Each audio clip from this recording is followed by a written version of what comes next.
another session. This is your session 2 of the same topic that I started in the last one.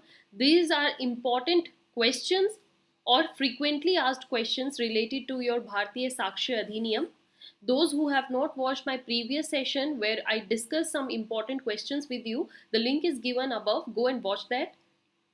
And continuing these questions in this session, we will discuss certain other questions जो आपसे interview के time पर या in any your mains exam में पूछे जा सकते हैं regarding this very new act which has replaced our Indian evidence act. So starting it, before that, here is our contact number below. You can see it, and mail address. These are the ways through which you can connect with us. You can solve your doubts, your queries through these.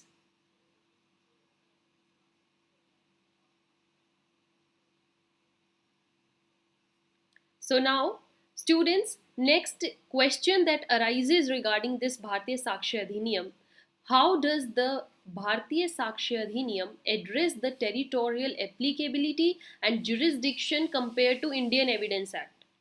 आपसे पूछा जा सकता है कि Indian evidence की क्या scope थी और अब जो भारतीय साक्ष्य अधिनियम आया है इसकी क्या स्कोप है. Scope in terms of territorial applicability, ये कहाँ तक अप्लाई होता है. Is it just covering our national boundaries only, or will this be applied to the cases out of our territory?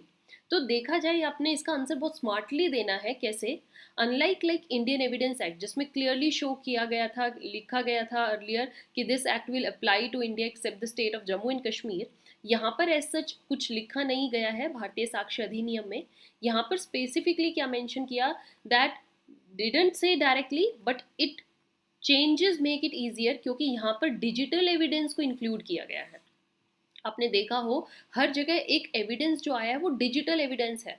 और जब हम डिजिटलाइजेशन की बात करते हैं तो digitalization is not limited to single country और 2 to 3 countries, it's about all of the world.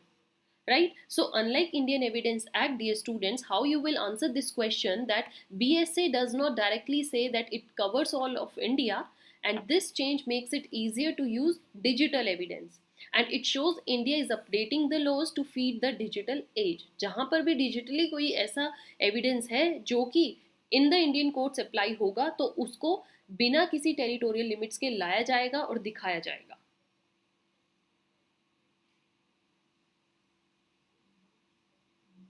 Then moving to the next question that could be asked from you: how does this Bharatiya Sakshya Adhiniyam treat electronic and digital records compared to the Indian Evidence Act?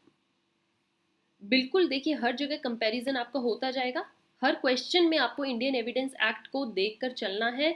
इसलिए मैं आपको specifically again I am telling you that those who have not watch the playlist of Indian evidence act या जिसका Indian evidence cover नहीं हुआ है, आप एक बार उसको भी करिए. Go through the sessions and then you will get an idea how this act has completely been changed through this new act. So on the top you see the link of the playlist of Indian Evidence Act. Now moving back to the question क्या पूछ रहा है आपसे कि अगर हम electronic और digital records के नज़रिए से देखें तो इन रिकॉर्ड्स के में क्या कंपैरिजन आया. Indian evidence act in records को किस नज़रिए से देखता है और BSA इनको किस नज़रिए से देखता है. So how you will answer this question is that the Bharatiya Sakshya Adhiniyam treats these electronic records differently than the Indian Evidence Act. How it is different? It now considers them as solid evidence.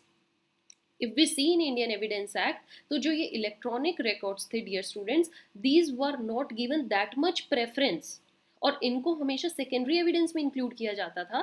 But now as the digitalization is taking place, as technical things are going on, so now preference was given to these records, and these records took a great place in Bharatiya Sakshya Adhiniyam. It now considers them the solid evidence, just like एक physical document होता है वैसे ही ये भी एक important document kind of evidence है.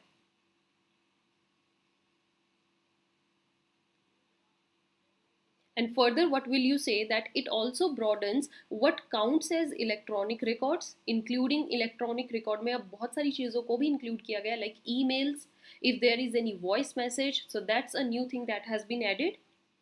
Then next question is How does this Bharatiya Sakshi Adhiniyam revise the definition of evidence compared to Indian Evidence Act IEA? तो इसमें भी मैंने एक डिटेल सेशन आपको बताया था कि एविडेंस को कैसे ब्रॉडन किया गया है, एविडेंस की जो डेफिनेशन है उसको थोड़ा अब स्ट्रेंथन किया गया है, बताया गया है कि इसमें और भी चीज़ें इंक्लूड की गई हैं। तो जो स्टूडेंट्स वो सेशन नहीं देख पाए हैं, आप इसको एक बार ब्रीफली जाके देखिए।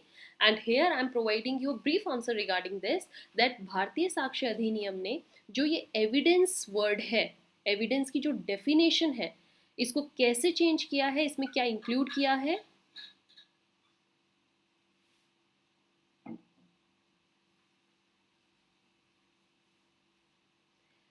It include statements made online. Online अगर कोई स्टेटमेंट दी गई है एंड नॉट जस्ट स्पोकन, अगर आपने कुछ लिखा भी है, एनीथिंग यू मेंशन ऑनलाइन, वो भी एक एविडेंस के तौर पर पेश की जाएगी, because now it will be a digital record. It also adds digital records to evidences type matching our tech field world. So technically इस डेफिनेशन को थोड़ा मॉडिफाई किया गया है। एविडेंस की डेफिनेशन में अब आप ऑनलाइन स्टेटमेंट्स को, डिजिटल रिकॉर्ड्स को इंक्लूड कर रहे हो, and that old definition is now no more usable.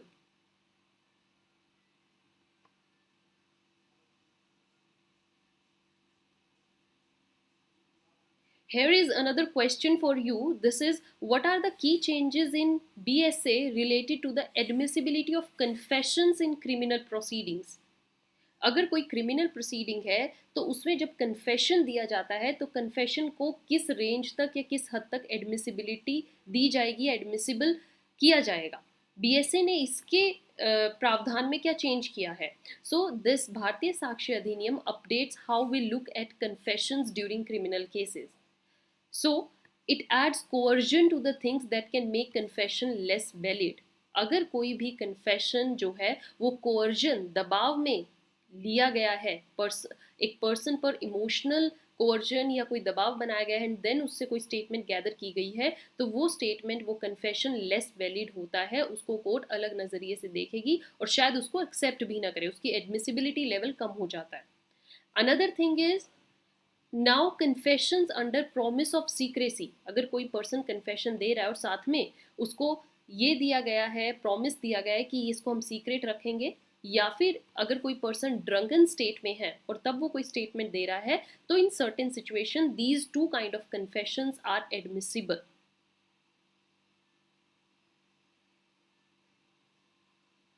Right, I already explained you this confessions in detail in my one of the sessions, जिसका लिंक आपको टॉप पर दिया गया है। इस सेशन में भी जाकर आप confessions के रिगार्डिंग जो चेंजेस आए हैं उनको कवर कर सकते हैं। So these are the basic 4 questions that I discussed with you regarding Bharatiya Sakshya अधिनियम। These sessions are not over yet. Next session again I am going to discuss with you in certain questions जो कि भारतीय साक्ष्य अधिनियम से पूछे जा सकते हैं। You can make your own notes, and with this I am giving you all the information and all your doubts are covering here. So don't forget to subscribe the channel, keep watching, keep sharing. Thank you.